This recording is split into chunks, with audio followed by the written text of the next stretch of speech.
Hi, welcome, happy Tuesday. Today's question is, if you didn't feel shame, what would you do now? So today's question is, if you didn't feel shame, what would you do now? So shame is one of these emotions that we experience as a child, because in some ways it's a supportive emotion to kind of let us know what's socially right and socially wrong. So if you're a child and you're pulling your skirt up and you're in front of people, you might be feeling a little bit shamed by your parents because they tell you not to do that, because you may be comfortable in your own skin, but the rest of the world might not be comfortable. And also you don't want, your parents are trying to protect you from anything that's going on.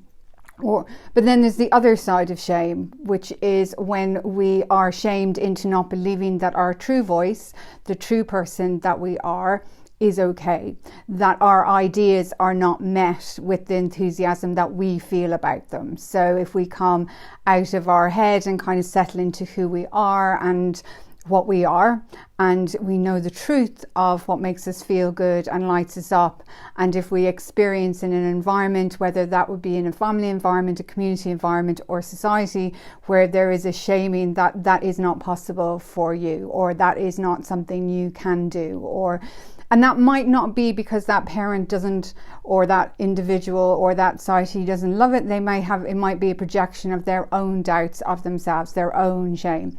We can take this on, and then when we have shame and we have followed a different path, particularly if we followed a path where we're looking for external approval, when we have the opportunity to suddenly say, well, actually now I want my own internal approval, we can find a block because we feel shame about it. We hear all those messages about what's right and what's wrong, and maybe, you don't want to put yourself out there. And in the research that I've done, it was very clear that in terms of obstacles to well-being, obstacles to pursuing a creative or an entrepreneurial business, women were ticking boxes more to say, well, what's stopping me in terms of my well-being is fear of ridicule, or fear of what would be said around me, or fear of how I express myself. I want to kind of keep myself small. That is not to say that men don't feel shame. They can feel shame because there's more pressure in society to say, you must do well, you must have achieved this, you must have all of these boxes ticked.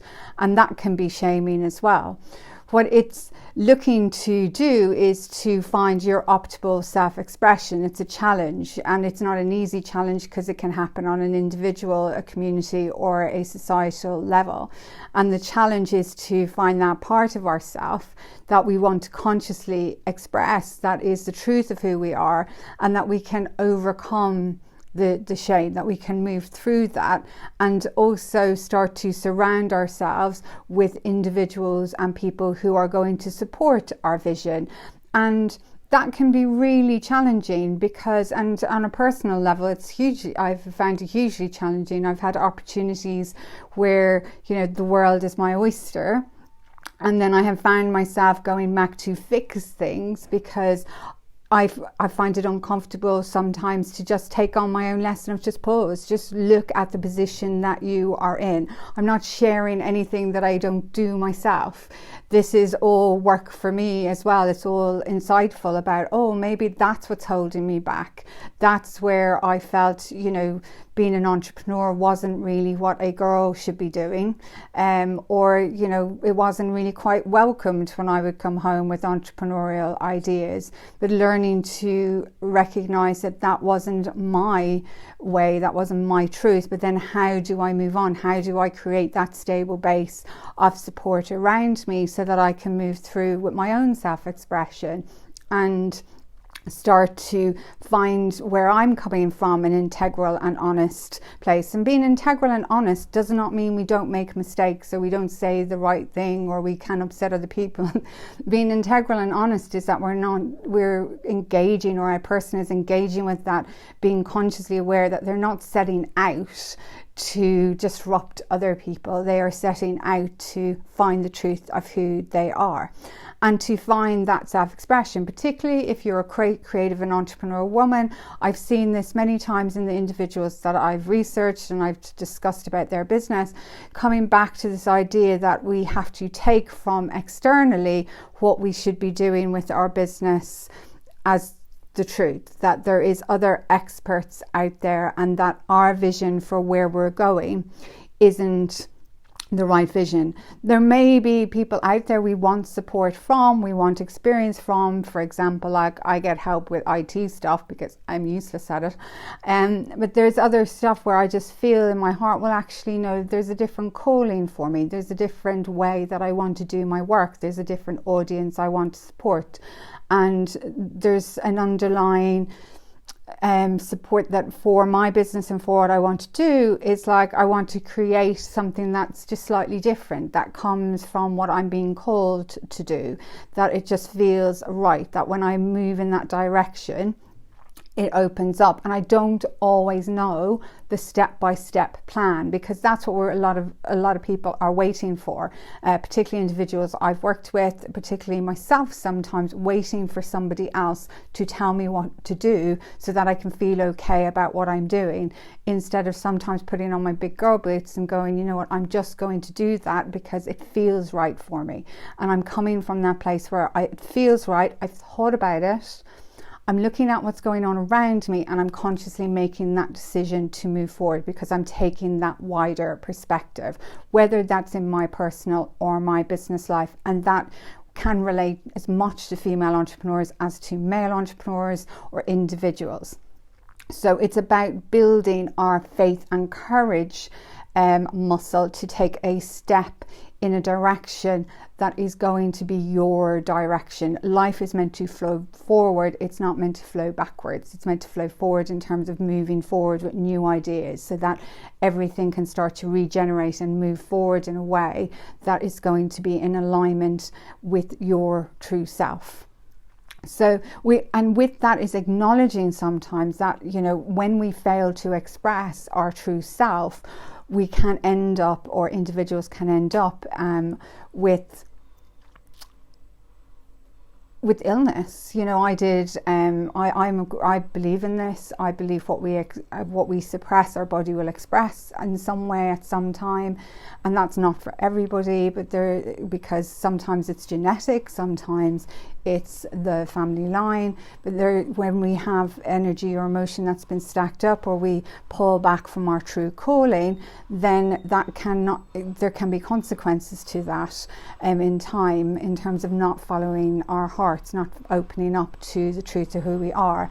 And also, which I battle with, is going in that direction and sometimes acknowledging that it may not work out the way that I want to work out, and starting to build trust that I'm meant to be doing that, even though to many people around me it doesn't look like what I'm meant to be doing. Or if it fails, there may be shaming because I've failed, instead of recognizing that, maybe, as a teacher was saying a few weeks ago, failure is success. When we fail at something, we've learned something, and then we can pick ourselves up and move on as well. And that is all part of just navigating change. So my invitation for you today, I hope that all makes sense.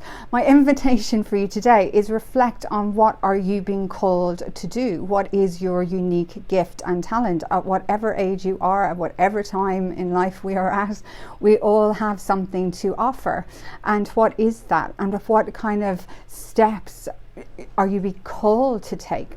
So one of the first things I did when I first left my job was decided to give myself 3 months. I'm not expecting anybody to do this, but I gave myself a period of time to just settle into my intuition, because I had been suppressing it. I was very much liking it to operate when I felt nobody was around, but when people were around, I would just have to find other ways of kind of bringing my knowledge into the equation, and it wasn't very comfortable and it wasn't really helping. So with agreement, I took a period of time where every day I just followed my gut feelings. So for 12 weeks I made cupcakes and I went to movies.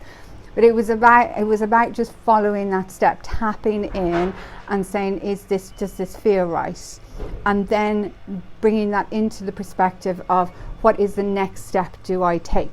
What am I being shown today to take? And that can come in many ways. It will be you'll find somebody will give you a book, or you'll open something, or you'll have kind of an energy of this needs to be done.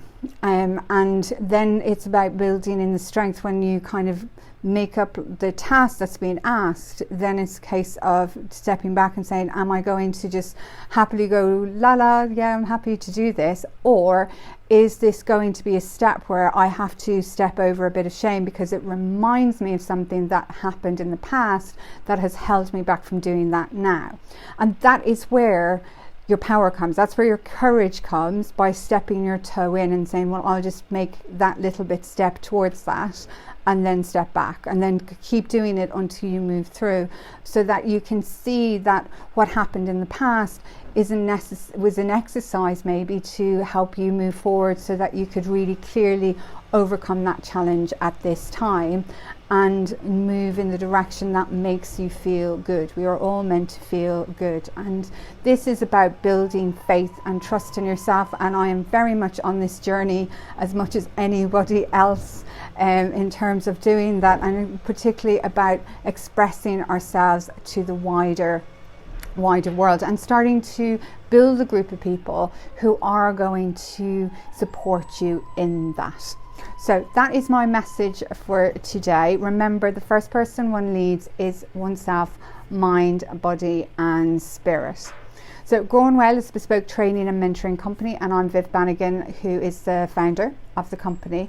And we work with creative and entrepreneurial women who may be feeling overwhelmed, lack confidence, they're confused about the next step in their journey, and they're looking to better understand their personal landscape and vision for the future. And what we do is share with them our key framework called the MAP, which works through mastery, action and passion. And it's all about taking back control of the reins of your journey and moving forward with confidence and clarity.